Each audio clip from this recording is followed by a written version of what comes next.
Ocean and Moon, a modern tale about the power of slowing down and connecting to the heart. May this story be a soothing balm for the sensitive soul, an empowering medicine for the overgivers and overachievers, a revitalizing elixir for the fatigued and restless, a guiding map for the truth seekers. Written and read by Annika Wildeis from oceanandmoon.ca. Once upon a time, in a nearby land, there lived a king and a queen. Together, King Yang and Queen Yin ruled over a beautiful valley. Its human beings had great reverence for their land. They lived in harmony with the seasonal cycles and the rhythm of night and day. In the spring, they got up early to prepare the fields. In the summer, they stayed up late and played. In late summer, they harvested. In the fall, they slowed down and got ready for the cold season. And in winter, they rested more and huddled together by the fire. King Yang encouraged the human beings to be productive, to get things done, to work hard and play hard. Queen Yin promoted slowing down, resting, and receiving to fill themselves up. And the human beings followed Yin and Yang. They worked and rested. They hustled and they slowed down. They played hard and they slept soundly. They brimmed full of life force, and all was well. One day, as it so happened, a creature named Emptiness traveled through the land. Discouraged from its endless search for fulfillment, the creature paused at the mountaintop and admired the beautiful valley with its radiant human beings. As it stood there looking down, the creature had a vision. In its mind's eye, it saw a beautiful golden city brimming with light. Emptiness was certain such a city would fulfill its craving once and for all. Knowing the rulers of the land well, the creature decided to search out the king. Emptiness possessed powerful magic. It was very persuasive. It demanded that the golden city needed to be built. And so it was agreed, and King Yang ordered the human beings to start construction immediately. Emptiness was delighted. Soon the golden city would be erected, and then the creature would bathe in its golden light and be fulfilled at last. But its delight was soon forgotten. Why was the building taking so long? The human beings rested too much, and sometimes they even slept.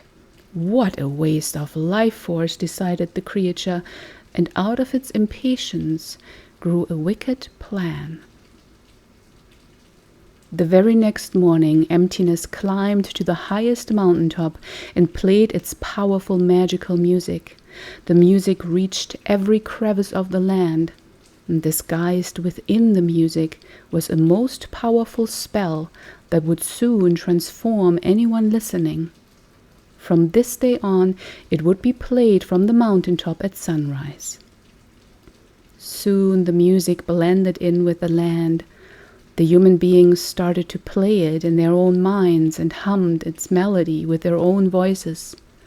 The music spell had become part of them, and one sad day, no human being who hadn't yet become a human giver was left. The human givers poured their life force into building the golden city. Being under the spell, they no longer valued the queen's message of resting, sleeping, and filling themselves up. They worked relentlessly, always striving for perfection. They gave all they had and then some more. As the golden city grew bigger, their own life force waned until they became mere shadows of themselves.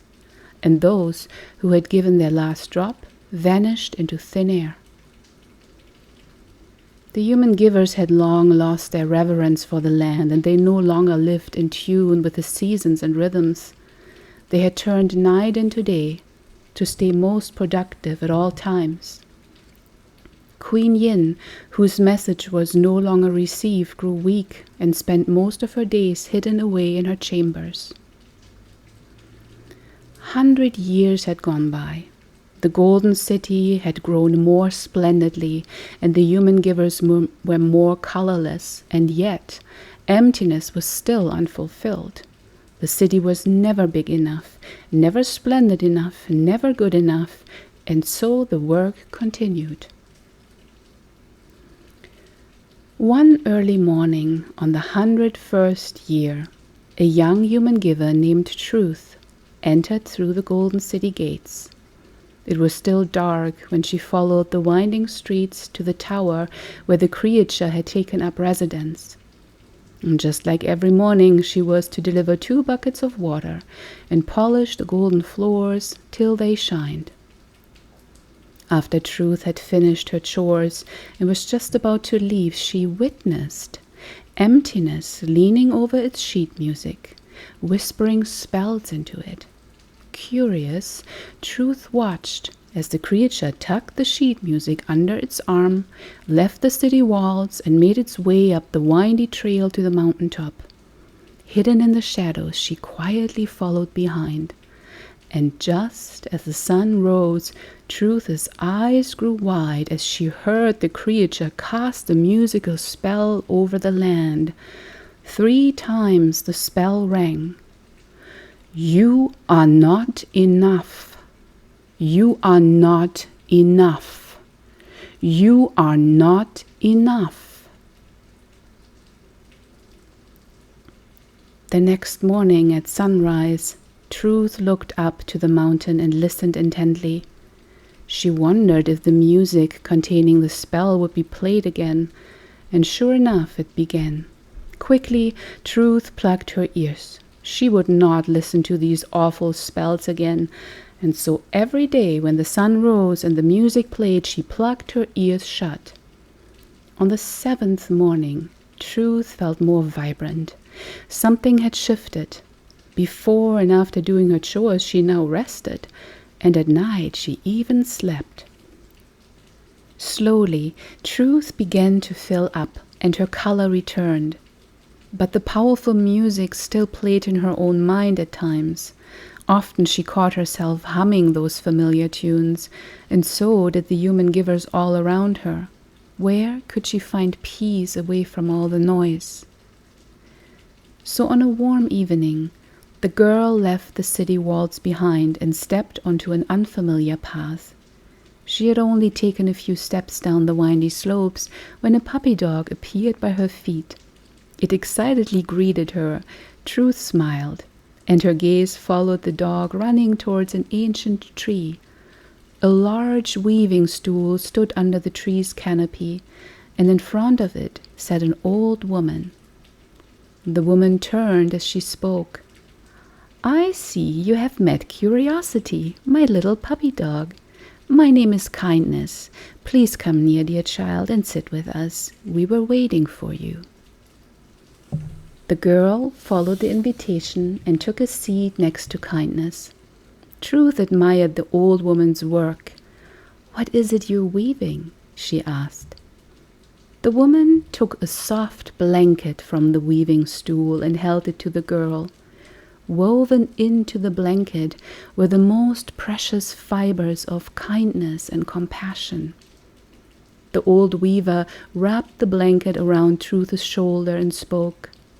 This is a blanket of support, dear child. It will keep you warm along your journey. Truth felt the warmth enveloping her and thanked the weaver. Where will this path take me? Truth asked, pointing towards the slopes ahead. This path will take you down to the ocean where you will find stillness, Kindness replied.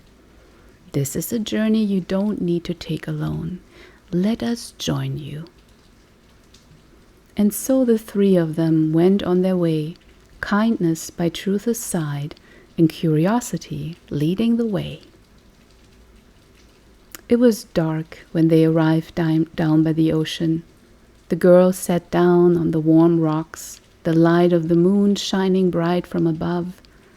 Curiosity sat at her feet, kindness by her side, and the blanket of support warmly wrapped around her shoulders.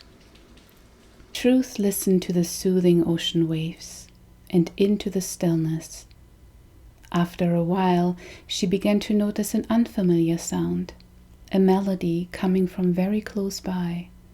She looked all around but couldn't find its source. It was a song coming from her own heart, with a message in it, very quiet at first, and then Truth could hear it loud and clear. I am enough. I have always been enough. I will always be enough. There's nothing in the world I could ever do, nothing I could ever achieve, nothing I could ever give, nothing I could ever improve to be more enough. I am enough now, right here, right this very moment. I am whole. Her eyes filled with tears as she remembered her own truth. The tears ran down her cheeks, down her throat, and the very moment they reached her chest, emptiness's spell was broken. It would no longer hold power over Truth. From that day on, the only wisdom she would listen to was the music from her heart. Truth thanked her companions for their support and then made her way up the slopes and returned to the village.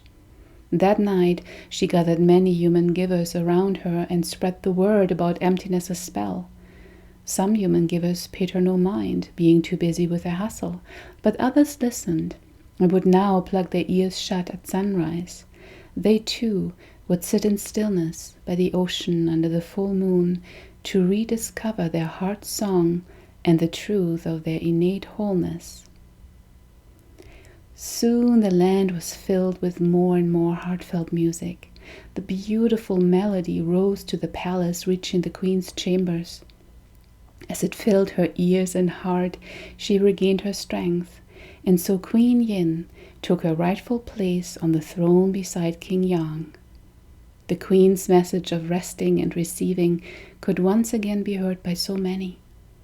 And as the human givers filled themselves up, their color and life force returned. No longer shadows of themselves, they became human beings again and returned to live in harmony with the land and their true nature. What happened to emptiness, you might ask? Well, the creature is still building the golden city.